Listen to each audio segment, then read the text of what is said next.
50 Cent has said that he has further video purportedly linking Diddy to Tupac's death. Shakur. Diddy is also in a panic. Diddy's attorneys have requested that Netflix remove 50's documentary series. Additionally, 50 is reportedly claiming that Diddy is threatening him. So this is what Diddy doing, y'all. Alright, the diddler has sent 50 Cent some damn flowers while he locked up, bro.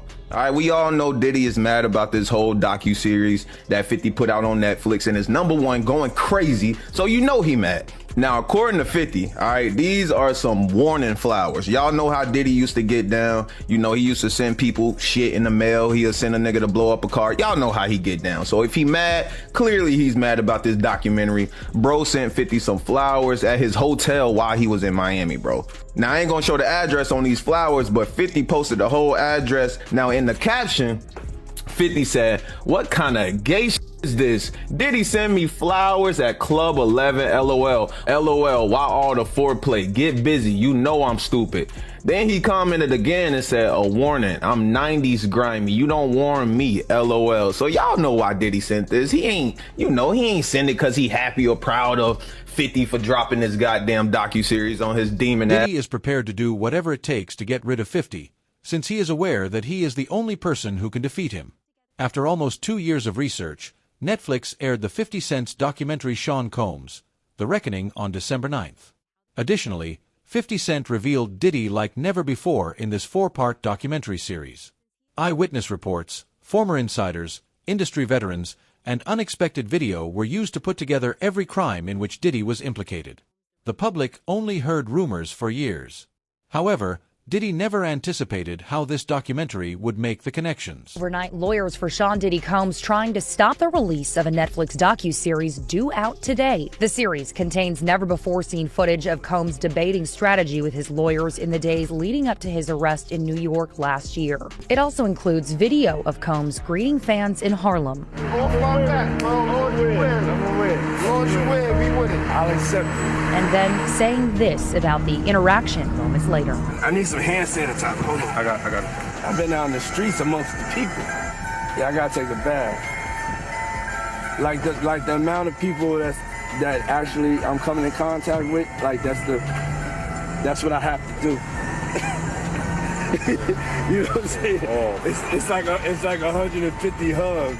Now, Combs' lawyers are demanding Netflix pull the series, threatening legal action, claiming Netflix is using stolen footage that was never authorized for release as part of what they call a shameful hit piece. The series is executive produced by Combs' longtime rival, Curtis 50 Cent Jackson, and director Alex Stapleton, who said, quote, "We obtained the footage legally and have the necessary rights," end quote. Before the cease and desist demand was sent yesterday, Stapleton and Jackson sat down with our Robin Roberts to discuss the series. How do you respond to people who say that it's more about the disdain that you have for Sean Combs than it is for giving the victims a platform?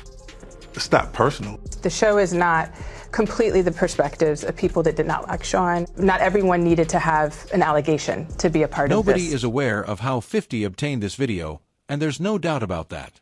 None of this was anticipated by Diddy. Included were his most intimate moments in which he collaborated with his attorneys to discredit witnesses, as well as interviews in which the witnesses discussed how Diddy tried to compensate them for being silent. Even worse, Diddy made every effort to conceal this video. So let's start at the top with the hotel video, which I did a double take because I thought, wait a minute, isn't this 50's documentary? What is he doing with video from inside Diddy's hotel room, which clearly looks to be sanctioned by Diddy? It almost looks like Diddy was shooting a documentary. He thought this whole thing might go away and just wanted to have some really good content for afterwards. How the hell did this video get in the hands of 50 Cent, the arch nemesis of Diddy? Well, I think it was delivered legally, supposedly what they're saying. I think what happened was that when he did this video in the hotel, he was probably thinking that he was going to probably be acquitted and he was going to probably get out and he could probably run back his last days that before he got arrested so he can use that for some footage later on. But it sort of backfired on him because now I don't think he wanted it to get out. And plus, he's in an appeal process right now where he's trying to get out from under this. He's still appealing his case, and this sort of brings back old memories, you know? Let me ask you this, Derek. somebody real close to Diddy was holding that camera, because Diddy didn't have people in his inner circle, in his hotel room, saying things like this unless they were close to him. And yet, whoever owns that copyright, whoever had their hands on that video, did him dirty, you know, and gave it to his enemy. Why and how do you think that happened? Well, I think the person that probably did the video footage wanted to get some recognition for having that type of footage. And I think, I don't know if they signed a no-compete clause or an NDA, but that person turned that over apparently, and it went to 50 for the documentary, which he used. The story's most startling aspect is how 50 is yet unfinished. 50 Cent said that he had further video to prove Diddy's falsehoods in an interview that was only made public a few hours ago. There are rumors that a second section that delves more into Diddy's interactions with minors will be posted on YouTube.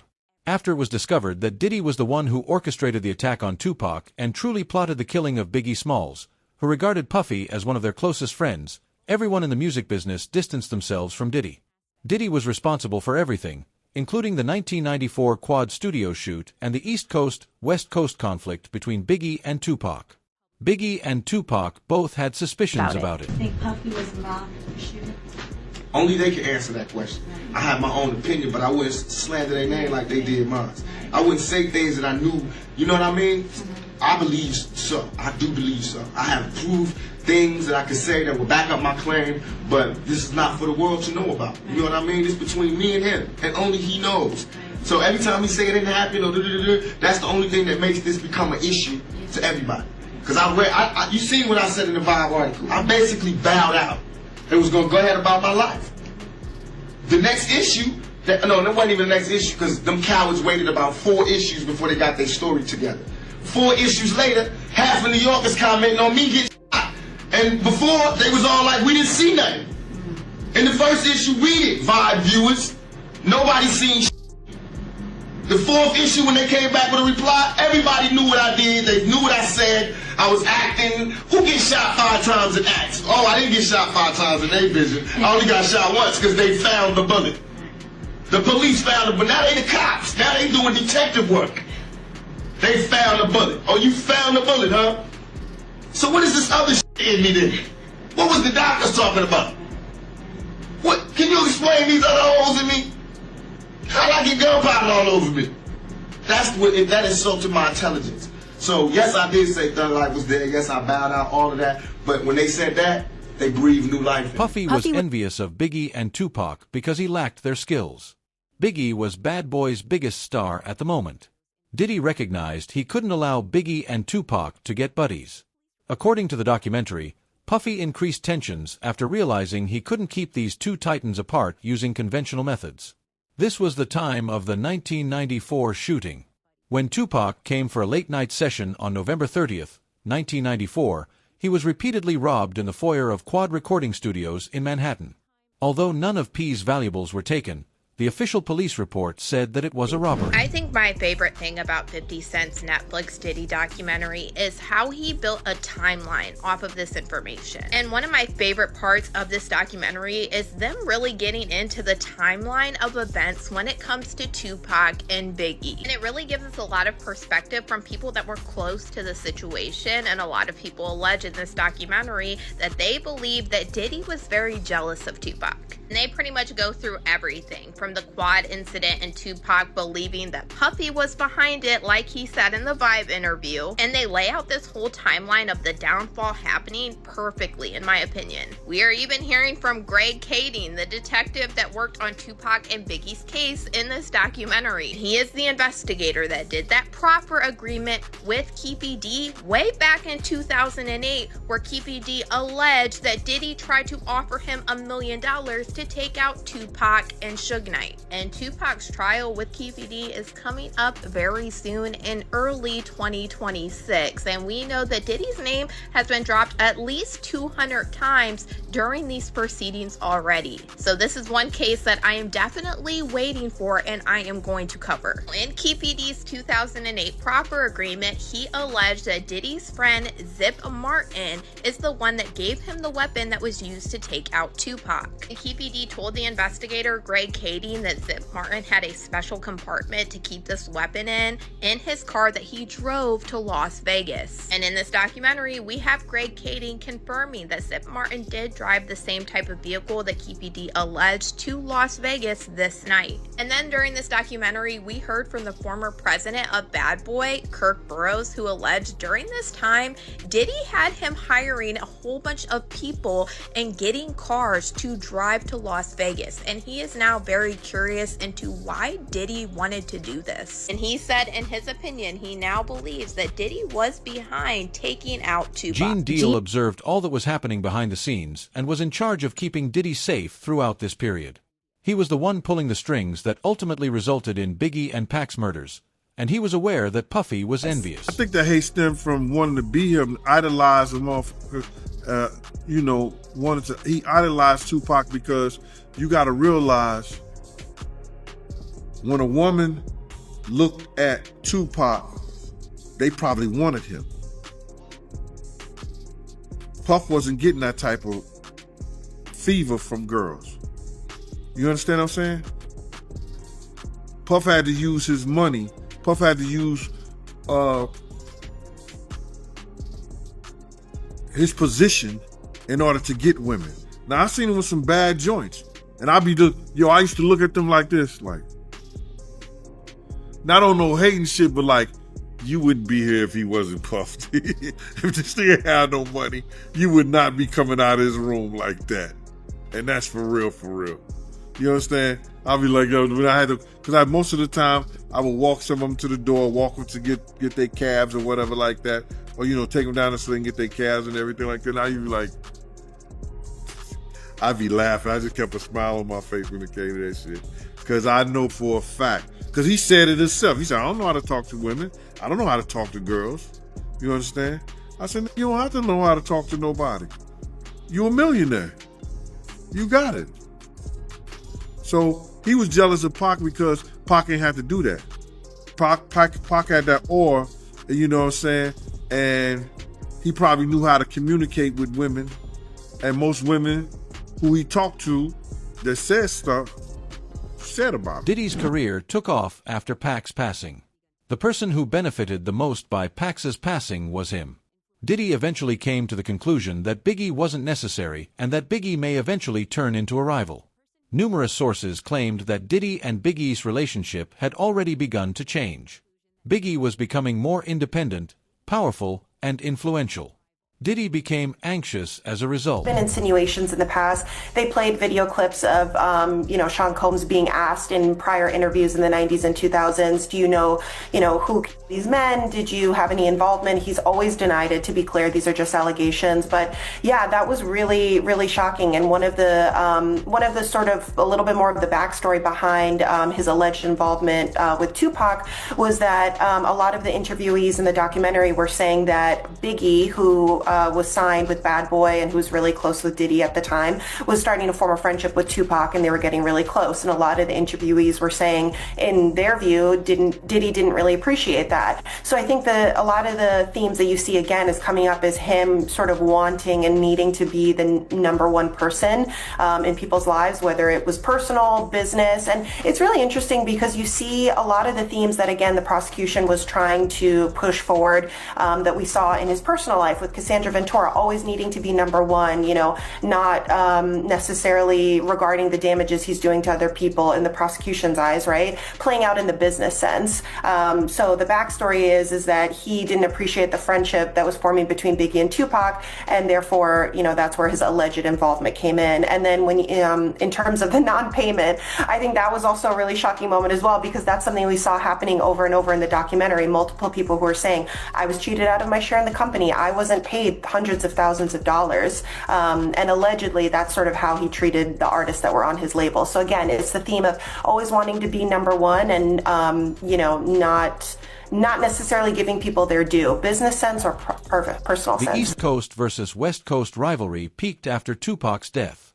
Biggie felt that he was being pursued and was getting death threats. You're big stars right now. Yeah. How much are you exaggerating with you now as a rapper when people coming to get you? I ain't exaggerating at all, man. That's real, son. That's real, yo.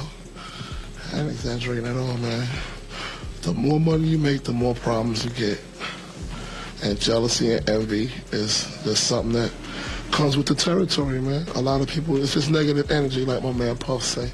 It just surrounds you. It makes you depressed, you know? So I got to rap about it. And that's one of the bad things about the game is when you get large, even your friends are turning against you, man. So I made a song about it. But I mean, how real is your threat of like people constantly coming and wanting to shoot you? Man, I mean, that's real. I think about that every day. Every day it's real. That's how real it is. I think somebody's trying to waking up paranoid. I'd be really scared. I'll just be paro. That's just the way I am. You know. You be seeing me. Scared to death. He most likely didn't anticipate who was pursuing him. And Diddy was the one who made Biggie go to Los Angeles after Tupac's death. Biggie was supposed to go to London, but Diddy had him fly to Los Angeles, even though he knew something negative would happen. Diddy then had him remain and attend a party where Biggie was present. Following Biggie's death, Diddy rose to prominence as one of America's most influential music executives and the face of hip-hop. The co-founder of Bad Boy, Kirk Bowes, attested to this. I've seen an interview that Puffy did with Fat Joe where he was talking about Biggie in his last moments in LA, and he told Fat Joe that he didn't want to go to LA, he actually wanted to go to London, but Biggie, he was the one that wanted to go to LA, and he was the one that was pushing to go to LA. That's not true. My name is Kirk Burrows. I ran Bad Boy Entertainment. I helped co-found it. I created the company with him. I raised from general manager to president, and at that time, I put all of those business plans together, and Biggie didn't want to go to LA, ended up going. What got him out there was a week ahead of time to ease him into the whole award show. He may not have wanted to go to London, but was talked into it. First time ever a rapper of your stature getting this treatment. That would be something he would be interested in doing, but he was easily talked out of it by Sean so that they can make an appearance at an event in LA that Saturday night. A part of the posturing of not only did we come to the award show, not only am I recording my album out here, and Big is gonna help me with some of the writing and maybe do something out here where me and him did this song in LA. I'm out on the town. And it was just too much. This documentary contains evidence that has never been seen before. Additionally, Diddy's participation may be the subject of an inquiry. According to investigators involved in the case, finding witnesses willing to cooperate is the only challenge.